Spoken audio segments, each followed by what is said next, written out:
ما بين المنتخب اليمني أول المتأهلين إلى الدور نصف النهائي بعد أن حجز مقعده بكل جدارة واستحقاق أمام المنتخب اللبناني في آخر مباراة له في بطولة اتحاد غرب آسيا للناشئين في النسخة العاشرة. هذه المباراة وهذه المواجهة التي ستكون حاضرة بحول الله تعالى هنا في مجمع السعادة الرياضي من مسابقة اتحاد غرب آسيا للناشئين تحت 17 سنة. وبالتالي لدينا اليوم في حراسة المرمى الحارس وسام الصباحي، ولدينا في خط الدفاع عمر عطاوي على الأردن بهدف مقابل لا شيء، ثم بعد ذلك خسر من أمام سوريا بهدف مقابل لا شيء، لكنه في المركز الثاني لديه هدف وحيد واستقبل هدف وحيد و3 نقاط. وهنا كرة وهنا محاولة مطالبة بركلة جزاء، لكن حكم المباراة يشير إلى الاستمرارية.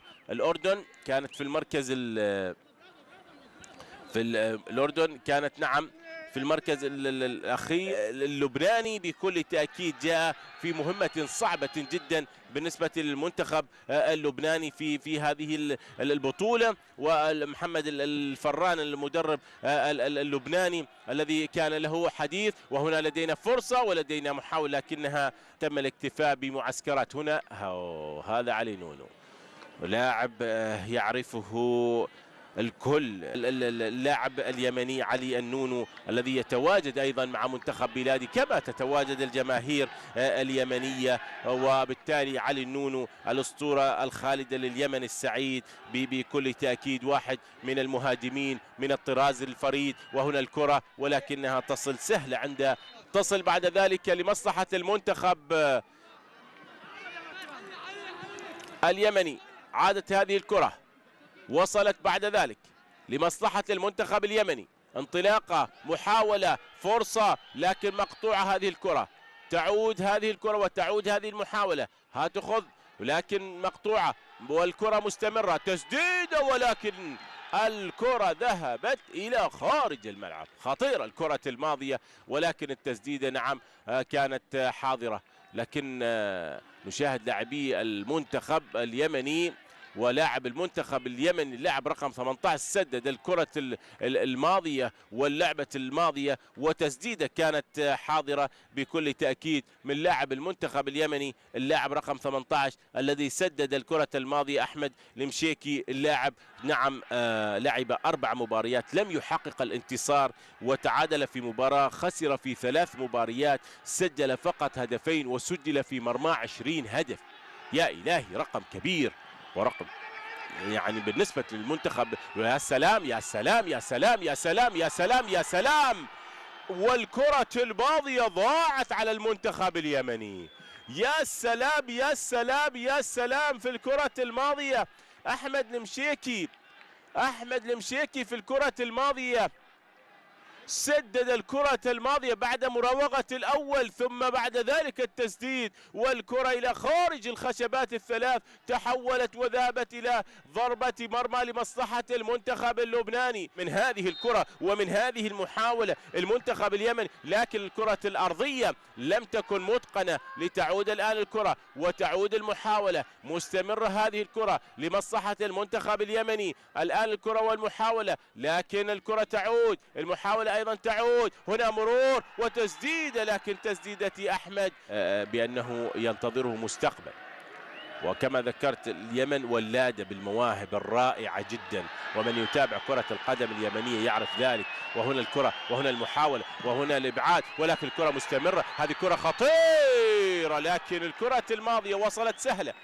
لو مرر في الجهة الأخرى لسجل ربما المنتخب اليمني، لكن لاعب المنتخب اليمني عصام السقاف فضل التسديد، ولاعب المنتخب اليمني كان في الكرة الماضية ليس في حالة تسلل، ولكن عصام السقاف. بالمناسبة منتخب اليمن المنتخب اللبناني للناشئين لم يسبق له يعني أن شارك في بطولة كأس العالم، ولا حتى على مستوى كأس آسيا. الكرة الآن تعود، المحاولة أيضا تعود. يا سلام على الكرة الماضية، يا سلام على هذه الكرة، على هذه اللعبة، وهدف أول. ولكن أحمد صعب، وبعد ذلك التسديدة، ولكن تضيع الكرة الماضية، ضاعت الكرة الماضية. هنا هذه الكرة وهنا هذه المحاولة التي حاول فيها لاعب المنتخب اليمني في الكرة الأولى، ولكن بعد ذلك وصلت عند أحمد المشيكي. التسديدة الأولى كانت من عصام السقاف، لكن كرة عصام. وستودع منافسات بطولة اتحاد غرب آسيا العاشرة للناشئين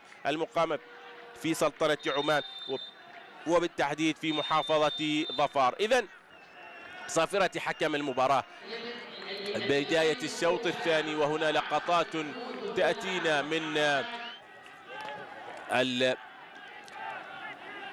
اليمني. إذا الكرة الآن تعود، والكرة الآن مستمرة لمصلحة المنتخب اليمني. وهنا كرة وهنا محاولة وهنا فرصة وهنا تسديدة وتصدي من حارس المرمى، تصدي وردة فعل مثالية كانت حاضرة من حارس مرمى المنتخب اللبناني أحمد صعب. لتعود الآن الكرة وتعود هذه المحاولة، مستمرة الكرة ومستمرة المحاولة. الآن الكرة تعود، المحاولة أيضا تعود، الكرة مستمرة للمنتخب اليمني. الكرة العرضية الملعوبة الرأسية حاضرة، لكن التغطية. اللاعب الذي دخل هو أسامة النوار، اللاعب رقم 4. وهنا الكرة الماضية واللعبة الماضية والتصدي الجميل من حارس المرمى. أيضا اللاعب الآخر اليمني الذي دخل، اللاعب رقم والمحاولة لمصلحة المنتخب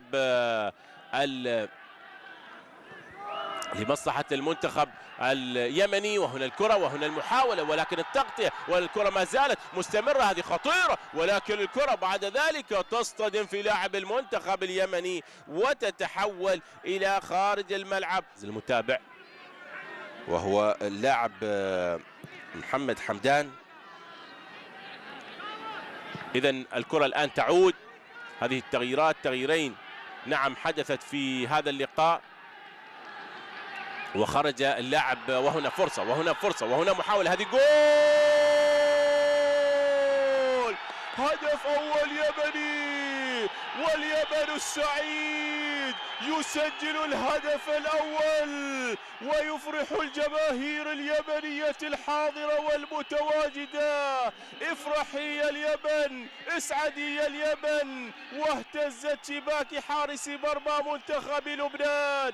هدف أول يأتي بالأفراح اليمنية في مجمع السعادة.